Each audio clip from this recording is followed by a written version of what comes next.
tutti gli ostacoli e che è il figlio del Signore Shiva. I miei omaggi a quella forma del Signore che è particolarmente idonea a concedere ciò che è desiderato. Chiunque studi questa Upanishad della Tarva Veda realizzerà la sua unità con Brahman. Egli non incontrerà alcun tipo di ostacoli, avrà assoluta felicità in ogni tempo, in ogni luogo, in ogni circostanza. Sarà liberato dai 5 gravi peccati.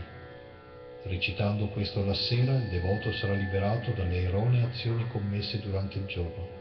Recitando questo al mattino, sarà liberato dalle erronee azioni commesse durante la notte.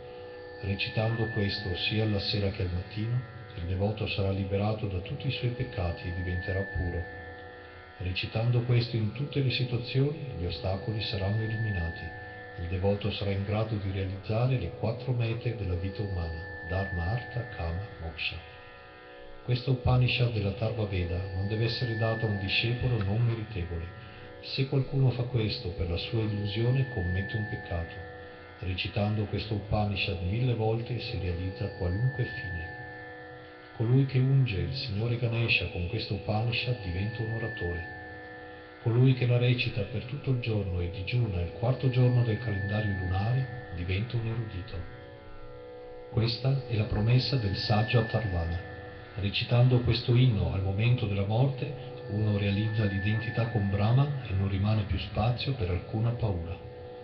Chiunque adori il Signore Ganesha con fili di tenera erba otterrà lo stesso stato di Kubera. Chiunque lo adori con riso soffiato otterrà nome e fama e migliorerà anche il potere del suo intelletto, la memoria.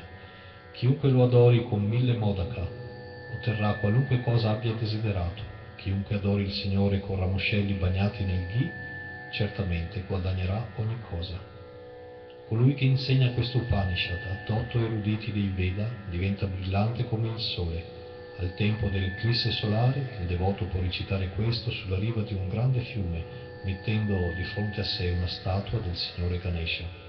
Facendo questo, il devoto otterrà tutti i benefici di questo mantra, sarà liberato da ogni grande ostacolo, da ogni grande peccato, da ogni azione errata.